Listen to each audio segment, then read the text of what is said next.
রোজার প্রথম দিনটিতেই ভোজ্য তেলের সংকট নিত্যপণ্যের বাজারে। তবে পেঁয়াজ, ডাল, ছোলার দর স্থিতিশীলই আছে।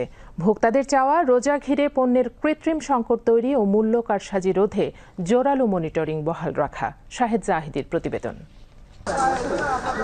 পবিত্র রমজান মাসে সব ধরনের নিত্যপণ্যেরই চাহিদা যায় বেড়ে। সুযোগে এক শ্রেণীর ব্যবসায়ী বেশি মুনাফার জন্য বাজারে অস্থিরতা সৃষ্টির অপচেষ্টায় মেতে ওঠেন। এবছরও রোজার আগে থেকেই এমন পরিস্থিতির আভাস মিলছিল।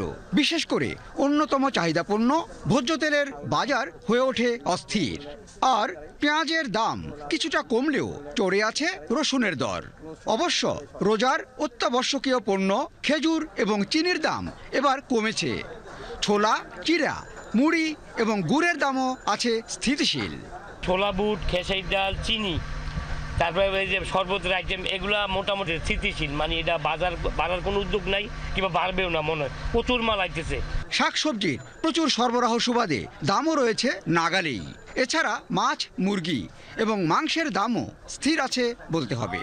তবে চড়া দশায় লেবু, শসা এবং বেগুনের দাম। লেবুর চাহিদাটা একবারে কম, কারণ এখন বর্তমানে আনসিজন, এই জন্য লেবুটার চাহিদা।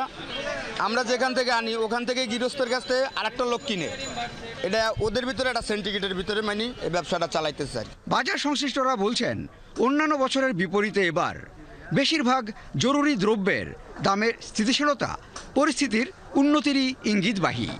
অভিজ্ঞজনদের অভিমত, আন্তরিকতা এবং নিষ্ঠার সাথে তদারকি বহাল রাখা হলে এবং অনিয়মকারীদের শাস্তির আওতায় আনা হলে বাজারও ঠিকই হয়ে উঠবে সহনীয় বা স্বাভাবিক।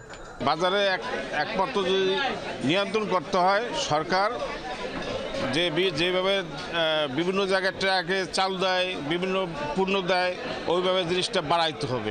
Shahed Zahidi, BTV news, Dhaka.